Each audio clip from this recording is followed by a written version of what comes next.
out choosing plants for your garden, do you ever think about the impact it might have on the future? Well, I'm talking to Margie Hunter today about how we can be more responsible gardeners.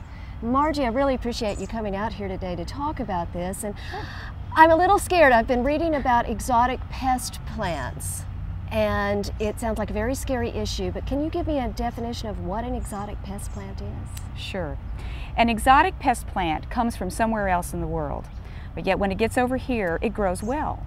And it possesses certain characteristics that allow it to invade our native plant communities. Okay, well, I know that we see the hated privet and the Japanese honeysuckle that is all through the parks, and so I think of those first. But, you know, as a home gardener, if I'm not growing those things, are there other things I need to worry about right now? Well, there are quite a few things on the list that gardeners work with. One of the reasons why some of these plants get over here is because they have ornamental characteristics that we'd like to have in our gardens. Things like nandina, the leatherleaf mahonia or grape holly, burning bush. Of course, there's the winter creeper, Euonymus fortunii, and English ivy. These things that you can buy at Home Depot and other garden centers to put in your yard are very much exotic pest plants. They possess those characteristics. They either grow very rapidly, or they produce lots of fruit, or they flower at a very early age, or they grow rampantly from a vegetative point of view. These characteristics allow them to escape over the garden wall, get into the wild, and create problems by displacing the native plants that are growing there.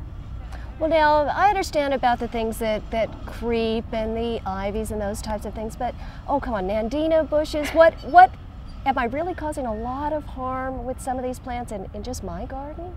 You can. Nandinas produce fruit. Birds love to eat that fruit, and they fly about 30 yards away and they poop it out with some nice fertilizer, and that process just keeps on going. It's considered a rank 2 significant threat invasive pest plant in the state of Tennessee. Same thing with mahonia. That copious fruit production is one of the reasons why the plants do become invasive, and one of the reasons why we home gardeners like them, because they are wildlife friendly. But there are lots of other plants that you can grow to feed wildlife and to have beautiful fruit in your yard that don't have those invasive characteristics and are not going to pose a threat in the wild. Well, what might be some good examples of those that would look good in my garden? Well, for example, we have the American beautyberry. Calocarpa americana produces beautiful fruit in the fall. Mockingbirds love it. During the wintertime, you can have grapefruit with winterberry. So there are lots of different native plants as well as non-invasive non-natives that you can bring in. The truth of the matter is that the invasive plants that are bothering the wild represent maybe about 1% of the exotic plants that are here in the United States. So most of what we garden with don't pose a threat at all. But those few that do pose a very significant threat. They not only displace the native plants in the wild, but by doing so they also deprive wildlife of their food sources. They disrupt the association between plants and animals. They put increasing stress on rare and endangered plants and animals in the wild, and they cost us a lot of money.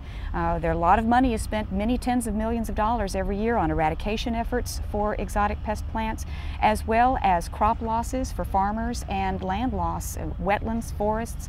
All of those areas suffer tremendously from these plants, and it's not just an ecological issue, it's an economic issue as well. A plant is a plant. It doesn't matter where it comes from. All plants are native somewhere. Many of them are native here where we live, some are native other parts of the world. And just because a plant comes from another part of the world and is exotic doesn't mean that it's a bad plant. Only those that possess certain characteristics that allow them to become invasive are the ones we have to watch out for. So native plants and non-native plants or exotics can grow together in gardens beautifully. Most of the exotic plants that we are used to in our gardens and that we work with are not threatening at all to get out into the wild and create problems. So to continue to use things like our daffodils and peonies and hostas and hellebores, things like that we're used to, is perfectly fine. These plants do well together and create a beautiful garden. Okay, well, what about that 1%? Because I'm looking through the list, and the list had multiple lists, which I appreciated, things that are clearly really severe threats, and lesser threats, but are there. But then there were things on the watch list, and a couple of mine are on the watch list of things that I go back and forth with. So bachelor's buttons, different types of mints, grape hyacinth I know is a little further up on the list. If we want Bradford Pear. Bradford Pear, right? Well, the Bradford Pear is currently on the watch list, and typically plants that are on the watch list are things that are perhaps a problem elsewhere, but the state of Tennessee wants to watch and see what it might be doing here. In the case of Bradford Pear, it's already starting to show some signs of being aggressive. Plants can go through 3 different phases. There's the sleeping phase, the creeping phase, and the leaping phase. And so what you want to do is try to catch it in those early phases before the proverbial horse gets out of the barn and you're trying to close the door after the fact. And Bradford Pear is one of those that they're looking at carefully to see if it's about ready to hit that leaping stage. Well, and I guess most importantly, if you're going to grow some of these things and you know they're on the list, and there are the lists that you can look at and download and keep up with, that if you know you have it, that for goodness sakes, before you move, make sure and be responsible and take a look at the plants that you have. When you move, you're not just leaving a house, you're leaving a whole garden to people who may not know what's there. So I guess think about digging those things up and taking them with you, or eradicating them, or at the very least letting people know that they're there. And thank you, Margie, so much for helping us to be more responsible gardeners. You're very welcome. My pleasure.